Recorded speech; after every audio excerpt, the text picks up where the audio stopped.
트리니티의 삶에는 그녀가 책임져야 할 끔찍한 비극이 있었고 그녀는 자신이 평생 행한 일에 대한 대가를 치르게 될 것이라는 것을 알고 있었습니다. 15살의 트리니티는 단순한 가족 출신의 남자 존과 사랑에 빠졌습니다. 전혀 예상하지 못한 채 그녀는 그의 관심을 즐겼습니다. 꽃다발, 작은 선물 및 기타 관심의 표시. 그는 그녀를 자전거에 태워 그녀가 수영과 일광욕을 좋아하는 강으로 데려갔고 일반적으로 그는 문자 그대로 비유적인 의미로 그녀를 그의 팔에 안았습니다. 그의 구애와 그는 단지 그녀와 가까워서 기뻤습니다. 그녀를 사랑하며 떨리는 사춘기의 사랑 시간이 지났습니다. 존은 용접공이 되기 위해 공부하고 있었고 트리너티는 대학에 등록하고 매주 토요일마다 대도시로 떠났습니다. 존은 그녀를 만나러 왔습니다. 그들은 긴 산책을 했습니다. 늦은 저녁 그 청년은 그녀와 함께 기숙사로 가서 막차를 타고 그의 마을로 달려갔다. 2년 동안 그렇게 계속됐다. 트리니티는 존으로부터 그녀가 다른 부자를 정말 좋아한다는 말을 했고 뻔뻔한 윌리엄 트리니티는 그럴 수 있을까? 아주 신중하게 행동하세요. 당신은 몇 세기에 살고 있습니까? 윌리엄은 종종 그녀에게 농담을 했고 그녀는 항상 당황하고 얼굴이 붉어졌습니다. 어쩌면 그녀의 겸손함과 접근하기 어려운 태도가 윌리엄을 그녀에게 매료시켰고 그는 그녀에게 모든 관심을 돌렸습니다.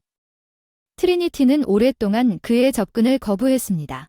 그러나 결국 그녀는 마침내 굴복하고 그와 데이트하기 시작했습니다. 존은 아무것도 모르고 토요일에 계속 그녀에게 와서 작은 선물을 가져왔고 순진하게 트리너티를 그의 곧 신부로 여겼습니다. 어느 날 윌리엄은 트리너티를 그의 생일 파티에 초대했습니다. 그곳에 가세요. 그는 우리가 시골집에서 축하하겠다고 말했습니다. 일주일 내내 숲이 우거진 자연이 있습니다. 트리니티는 파티를 준비하고 있었고 윌리엄이 도착했을 때 그녀는 행복하게 그의 차에 탔습니다. 존이 그녀의 기숙사에 왔을 때 그들은 거의 떠나지 않았습니다. 그의 여자친구가 그곳에서 참을성 있게 그녀를 기다리기 시작했지만 그녀는 저녁 내내 즐거운 시간을 보냈고 밤에 윌리엄은 마침내 그녀를 유혹했습니다. 그는 마침내 아침 일찍 접근하기 어려운 소녀를 정복할 수 있었다는 사실을 매우 자랑스럽게 생각했습니다. 윌리엄은 그녀를 집으로 데려갔습니다.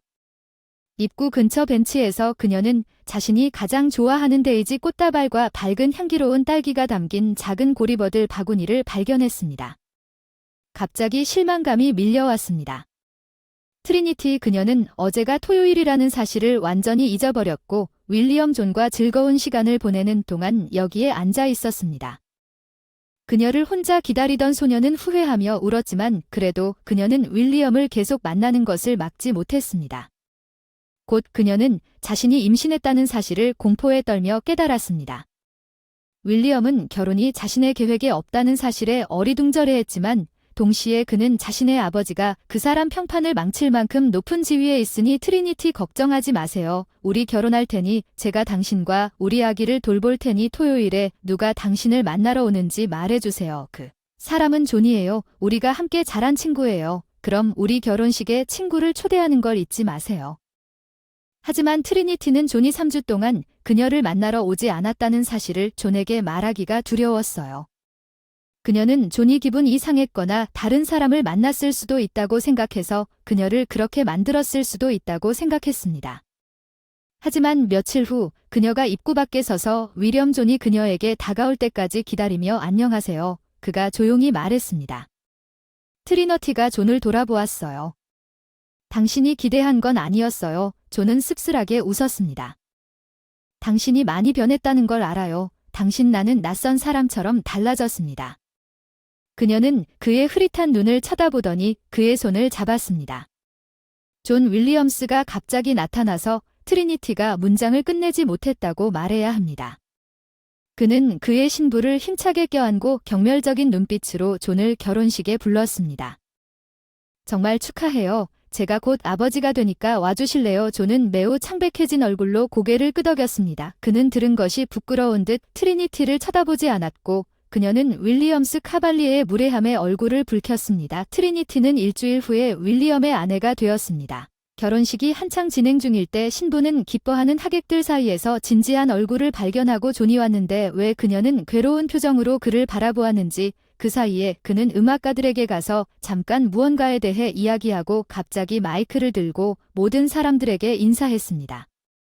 신혼부부를 축하하고 단순해 보이는 남자의 깨끗하고 깊은 목소리로 모두를 놀라게 했다. 소음이 멈췄다. 존은 오래된 영화에서 짝사랑에 대한 노래를 부르고 있었다. 트리니티는 그가 그렇게 아름답게 노래할 수 있다는 것을 몰랐지만 그녀가 생각하고 있던 것은 그게 아니었다. 이제야 그녀는 자신이 인생의 가장 큰 사랑을 잃었다는 것과 존이 노래를 마친 후 말하고 싶었던 모든 것을 떠났던 존처럼 그녀를 사랑할 사람은 아무도 없다는 것을 깨달았습니다. 그는 3개월이 지났다고 말했습니다. 트리니티는 임신 중에 매우 기분이 좋지 않았고 윌리엄은 결혼식 직후에 그녀에 대한 관심을 완전히 멈췄습니다. 그는 평범한 삶으로 돌아왔고 저녁과 밤에 사라지고 그의 젊은 아내 윌리엄에게 전혀 관심을 두지 않았습니다. 무슨 일입니까? 왜 이런 행동을 합니까? 그녀가 밤새도록 울고 난 어느 날 아침 트리니티에게 물어보세요. 그 사람이 없어서 무슨 불만이 있는지 이해가 안 돼요. 난 당신에게 빚진 게 없어요. 당신의 부끄러움을 감추기 위해 당신과 결혼했어요. 무엇을 더 원하세요? 아기를 키우고 내 사생활에 간섭하지 마세요. 제가 제공하는 것만으로도 충분해요. 당신과 나는 내 미래의 아이도 부양할 것입니다. 그래서 윌리엄은 문을 쾅 닫고 방을 떠났고 트리니티는 다음 날 자신의 어리석음과 경솔함에 대해 자신을 저주하면서 다시 눈물을 흘렸습니다. 그녀는 다음 날 몸이 아파서 일주일 후에 병원에 입원했습니다. 몇 시간 동안 집에 가서 몇 가지 물건을 가져오라고 요청했는데 아침 11시쯤 그녀가 문을 열고 문 앞에 섰습니다. 복도에는 남녀 옷이 흩어져 있었고 윌리엄과 낯선 여자가 있었습니다. 결혼 침대에서 자고 있는 트리니티는 충격에 비명을 지르고 즉시 배에 심한 통증을 느꼈습니다. 그녀는 천천히 바닥에 누웠고 연인들이 어떻게 방 주위를 뛰어다니는지 더 이상 볼 수 없었습니다. 트리니티는 일주일 내내 병원에서 지냈습니다. 그 여자는 누구도 보고 싶지 않았다. 윌리엄이 그녀가 퇴원한 후 서명할 이혼 서류를 가져왔을 때만 그녀에게 왔다. 트리니티는 회복과 진정을 위해 고향으로 돌아갔고 그녀는 또한 존을 꼭 만나서 그에게 사과하고 싶었다. 이틀 동안 모든 일에 대해 이미 벌을 받았다고 그에게 용서를 구하십시오. 트리니티는 어머니 품에 안겨 흐느껴 울다가 몸을 깨끗이 씻고 존 딸을 보고 싶다고 말했습니다.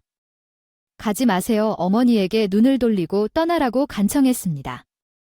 지나간 일 트리니티는 단지 그녀의 어머니를 안심시키기로 동의했지만 집을 떠난 후 그녀는 곧장 존에게로 갔다. 그녀는 멍한 표정으로 트리니티를 바라보며 물었다. 가버려. 다 내 탓이야. 나가라. 트리니티는 거리로 뛰쳐나와 이유가 맞섰다. 여자는 여기 오지 말았어야 했다는 듯이 고개를 저었다. 존은 가버렸다. 그가 어머니에게 작별 인사를 하기 위해 결혼식에 간다고 말한 차 어머니는 가지 말라고 애원했지만 막을 수 없었습니다. 존은 집으로 가던 중 고속도로에서 차에 치여 사망했습니다. 당신의 결혼식 날 트리니티의 다리가 휘어지고 그녀는 기절했습니다. 10년이 지났습니다. 트리니티는 대학에 재등록하고 졸업한 후 다른 주로 떠나 그곳에서 일자리를 얻었습니다. 그녀는 이제 교사가 되었고 자신의 자녀도 없었기 때문에 기꺼이 다른 사람들의 아이들과 함께 일했습니다. 가족으로서 항상 진지한 트리니티는 학생들만 응원했지만 어른들 중 누구도 그녀의 삶에 들여보내지 않았습니다. 많은 사람들이 그녀에게 데이트를 요청한 남자들과 친구를 사귀려고 노력했지만 어느 날 그녀는 누구도 원하지 않았고 모든 제안을 거부했습니다. 알렉스가 그녀의 수업에 들어왔습니다. 그는 새로 온 소년이었습니다. 그가 분명히 가난했기 때문에 아이들이 그를 즉시 싫어했을 때 그는 마르고 키가 작았고 트리니티는 그를 보호자의 후원 아래 데려갔습니다. 그녀는 그 친절한 감동을 주는 소년을 불쌍히 여기고 그녀가 할 수 있는 모든 일을 했습니다. 그는 학교에서 편안함을 느낍니다. 그녀는 그의 개인 파일에서 그에게 어머니가 없고 그의 아버지와 함께 살고 있다는 것을 알았습니다. 트리니티는 소년의 아버지를 만나고 싶었고 아마도 도움을 제공하고 싶었지만 그는 학교 모임에 오지 않았고 그녀가 그 소년이 왜 항상 남자인지 물었을 때 아버지가 아프기 때문에 트리니티는 금요일에 수업이 끝난 후 그들의 집에 가서 무슨 일이 있었는지 알아보기로 결정했다고 대답했습니다. 그녀는 알렉스의 손을 잡고 그와 함께 알렉스가 집에서 멀지 않은 곳에 작은 아파트를 빌렸다고 말한 길로 갔습니다. 병원과 앨릭스의 아버지는 아파트에 들어갈 때 주사를 맞으러 자주 갔다고 합니다. 휠체어를 탄 남자가 부엌에서 나타났습니다. 트리니티는 그를 보더니 인사를 하려다가 갑자기 그에게 달려가 발에 엎드려 흐느끼었습니다. 그녀는 살아있는 존이에요. 당신 살아있어 셔나 얘야. 내 사랑하는 당신은 살아있다. 알렉스는 아무것도 이해하지 못한 채 아버지를 바라보았고 이미 흐느끼는 선생님을 껴안고 있었고 그들은 긴 이야기를 나눴고 존은 그녀에게 자신이 정말로 차에 치였다가 오랜 시간을 보냈다고 말했습니다. 병원에서 혼수 상태는 몇 달 동안 지속되었습니다. 그를 때린 남자는 매우 부유했고 치료비를 지불했습니다. 존의 생명은 구했지만 완전히 회복되지 않았고 앨릭스는 결혼했습니까? 트리너티에게 물었습니다. 간호사 중 한 명이 값비싼 치료를 받고 있다고 생각했습니다. 어쨌든 나는 부자였습니다. 내가 어느 정도 회복되었을 때 그녀는 나를 매우 적극적으로 돌보기 시작했습니다. 나는 저항할 수 없었고 곧 그녀는 임신했고 내가 가난하다는 것을 알게 되었습니다. 그녀는 낙태를 원했지만 앨릭스가 그랬을 때 너무 늦었습니다. 2살 때 그 사람은 우리를 떠나 가버렸어요. 지금은 어디 있는지 모르겠어요. 집세도 싸고 근처에 좋은 병원도 있어서 여기 살고 있어요. 존은 조용하고 왜 내가 죽었다고 생각했는지 물었어요. 내 어머니의 이웃 트리니티가 대답했어. 알겠어. 그게 내 데모야. 그들은 내 인생에서 당신을 다시 원하지 않았나 봐. 그들은 그것이 당신 잘못이라고 생각했다고 생각했어요. 그들을 비난하지 마세요. 우리 어머니는 작년에 돌아가셨고 우리 데모는 그 전에도 돌아가셨어요. 오존 나는요 비난할 사람이지만 허락해 주시면 보상해 드리겠습니다.